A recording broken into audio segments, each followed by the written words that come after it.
God, you call me by my name. The love you give me, I just can't deny.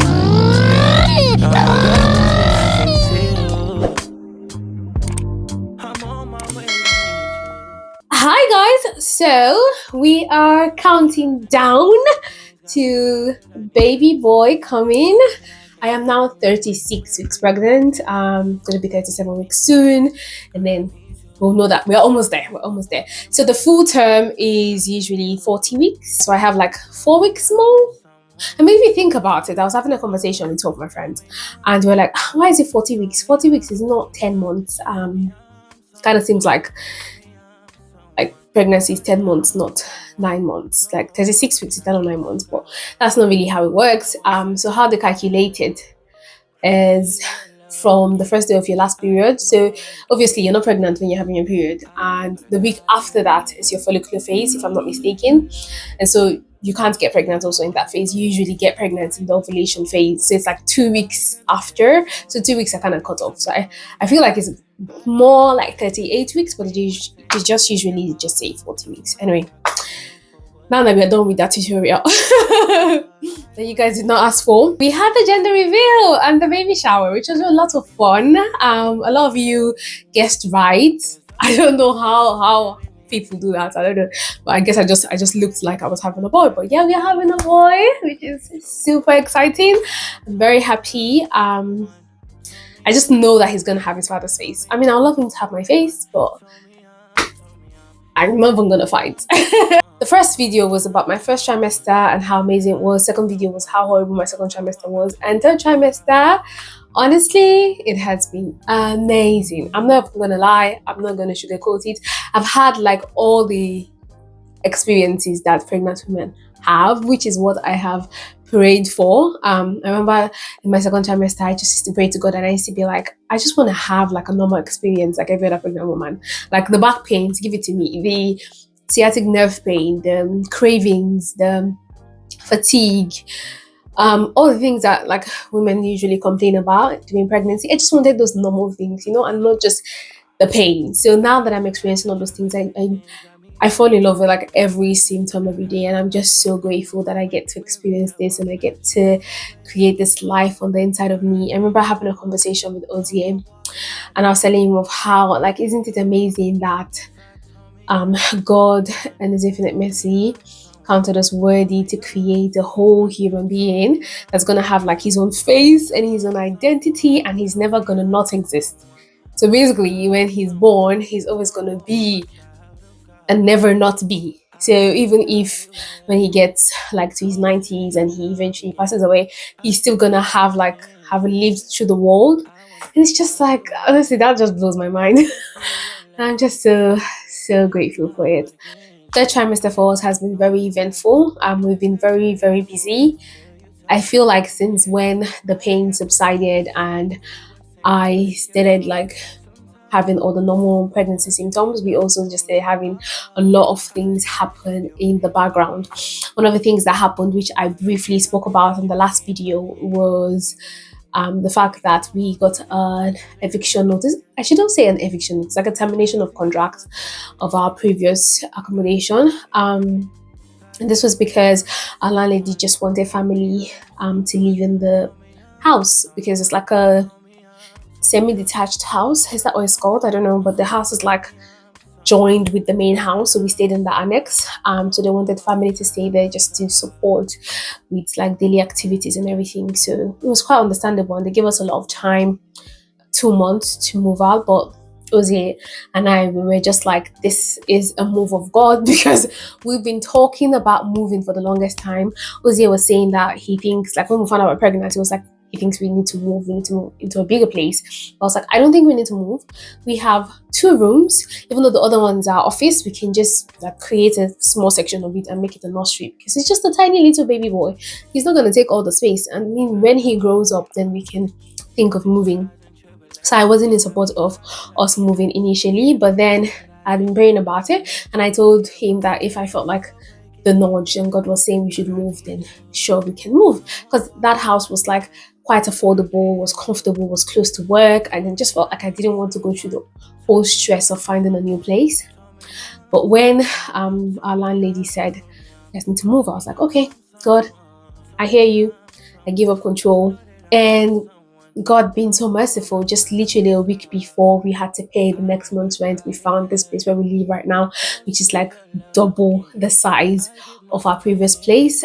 Also double the amount, but it's really beautiful. The only issue was it was completely unfurnished because the previous house we lived in was fully furnished, so we didn't need to stress about anything. But this one is like completely unfurnished, so we had to furnish everything from scratch. But God was also so faithful in us furnishing this house because we got things at really, really affordable rates. We got some things for free. And yeah, it was just a testimony in itself, us like getting this house together. And I'm just so grateful for it. And yeah, we moved in literally a day before we had to pay the rent for the house we were living in previously. And so after that, we're like, oh wow, God is amazing. God is kind to us. And we felt like, okay, we've crossed another hurdle. God has been faithful. But I think now when I just think back on how good God has been to us, I'm like, I don't worry as much as I used to anymore. Anyway, so the plan was to apply for my mom to come help us with the baby when the baby comes, because Uzi and I have no clue what we're doing. We've never like been around somebody that just had a baby to learn about like a newborn and what to do and stuff like that. So having our own baby, we definitely needed help. And I applied for my mom to come here on a visitor's visa to come help us. And I applied for it like so nonchalantly, like I was like so relaxed about it. I didn't really think about it too much because I was like, she's definitely gonna get the visa. Like it's never gonna be complicated. Like it's a no-brainer. They're gonna give her the visa. And so 3 days before Christmas, we received an email saying that she was denied the visa, and their reasons were she didn't have enough ties back home, because my mom runs a business with my dad, but I didn't include that in the visa application. Um, and they said that she had no form of employment, so she could not support herself, and there was no surety that when she comes here, she would go back home. And I was like, wow, that really caught me off guard. That really, really caught me off guard. And I was so sad. I cried my eyes out literally because I was like, Ozzy and I don't know how to take care of this baby. We don't know what to do. We need my mom, or we need somebody. And I don't know, my mom just, when I told my mom about it, she was like, I am so calm. I know that something is going to come up. Like, it's either I come or somebody else is going to come help you guys, because God is not going to abandon you. But I was still really discouraged, and I just like prayed to God and trusted Him. Like I started trying to learn things on my own. Like I went into panic mode. I was like, okay, I need to learn how to bath a baby. I need to learn how to breastfeed properly. I need to learn how to change a diaper. Like literally all the things that, the basic things that I was neglecting. I was like, okay, I need to learn all these things because I'm gonna probably have to do it myself. But for some reason, I just felt like I should be calm. So now the dilemma was, should we apply for my mom again, or should we apply for Ozzy's mom to come over to help us with the baby? Because we just really, really needed somebody. We'd learned from my mom's experience, we learned our mistakes, so we're going to do it differently this time. But I was like, I don't want us to jump into making a decision yet. Ozzy and I had agreed and had planned that moving forward, we're going to be doing like a family retreat every end of the year. So 4 days at the end of the year after Christmas, we'll just go away into a secluded place, just he and I, and just really, really pray, seek God for the year, thank God for the year past, and just make plans, talk about our family, and stuff like that, which is what we did. So when we went on this retreat, one of the prayer points was just God's direction on what to do exactly about who was going to come help us. And I just felt strongly in my heart that God was saying that we should apply again for my mom. And this was literally 3 days after, no, 4 days after she had gotten the rejection letter. It's the day after Christmas. And I felt really strongly that God was saying, let's apply again. But I was like, this might be the devil. I want to waste my money again. No, let's pray about it. So I told Ozzy, and we just kept praying about it. And we came back from the retreat at the end of the year. And we spoke to a couple of friends, spoke to Ozzy's family, and they were like, yeah, you guys should apply again. And I also felt like we should apply again. So we did apply again 2 weeks after she was rejected. We applied again, did everything differently this time. and she got the visa. Literally, 2 weeks later, she got the visa. If you guys want a video on, like a really, really detailed video on how I did the process for how to get the visa, you can leave a comment in the comment section, and I'll definitely record a video. Actually, I will still record the video even if you guys don't leave a comment, but it'd be nice to see the comment to know that people are actually interested in watching that kind of video. But I just guess it's gonna help people that are trying to get like visitors visa, even if it's not for your mom, for like yourself or for a family member to come visit. So you know the mistakes I made and you don't repeat them, and you can know like what kind of documents to present, what to say in your letter.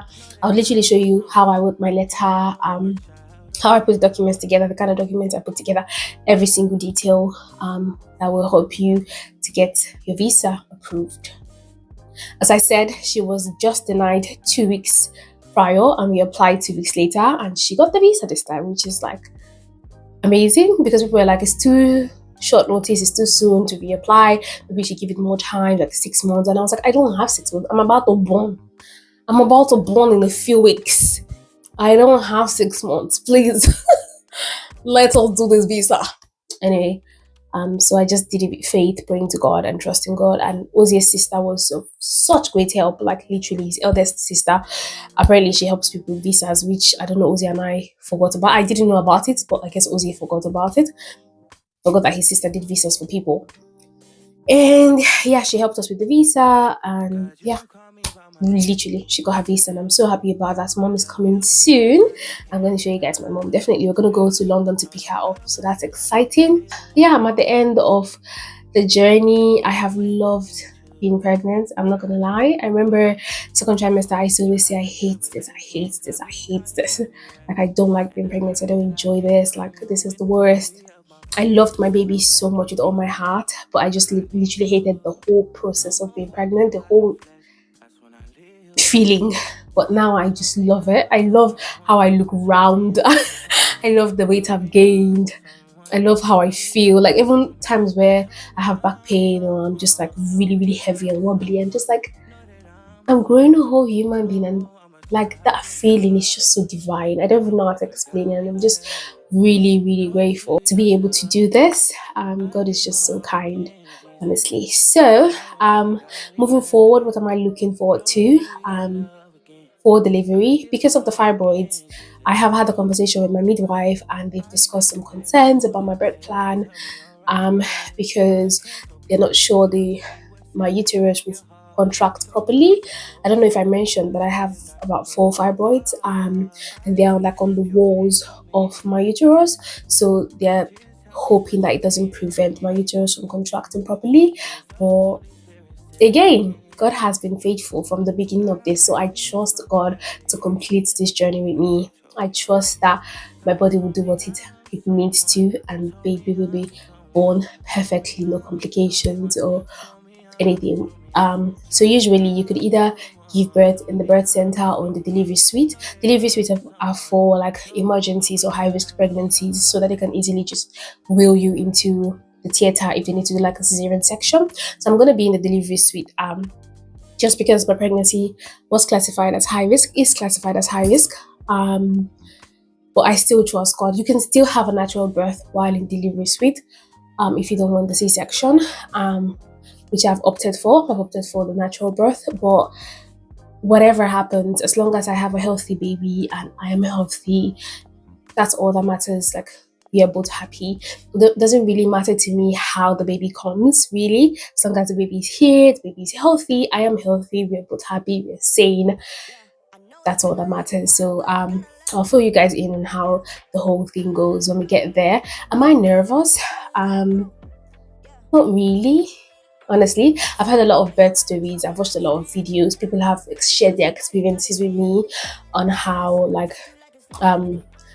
labor was and delivery and everything, and I know that like it could cause a little bit of anxiety, but I'm not. I'm just excited to meet my baby, to see his face for the first time, and I'm just like, oh my God, we created this. Like, God is so amazing, God is so beautiful. I know that my body has been created to do this. A woman's body has the ability and the strength and the capacity to do this. So I know that my body will not fail. God will help me and work through my body to do the right things. Is it going to be painful? Yes, I've experienced pain, so I know how that feels. Probably going to be worse, probably going to be less, but I'm going to trust God in it. Ozie has put together a playlist for me while in labor. And we're just going to play the songs. I'm just going to speak in tongues or pray during the whole process. And my mom will hopefully be there. Ozie will be there. And I'm just going to, just do it, power through it, really. So I'm really excited. I'm going to pack my hospital bag. I still haven't packed my hospital bag at 36 weeks. I know, it seems like I'm a joke. I don't know. I take myself very not seriously. But yeah, I don't know. I've just not been in a hurry to pack my hospital bag yet. But I feel like I'll do it at the right time. I was gonna pack it tomorrow, but we're traveling tomorrow, so I can't pack it tomorrow. So I'm probably gonna pack it during the weekend or next week. But I will pack it. I will pack my hospital bag, and I need to put the nursery together and do some laundry for the baby. Just the final things to prepare for the baby's arrival. And yeah, I'm really excited about everything. I'm just really grateful. Thank you again, guys. Thank you so much for the prayers, for the congratulatory messages. Why was that hard for me to pronounce? I don't get it. Anyway, I'm really, really grateful. We're really, really happy. I'm just really, really blessed. Feeling really, really blessed, really. So I'll see you guys in the next video. Thank you so much for watching. Bye. All these trials and tribulations got me tired, I need rest. And I heard that I can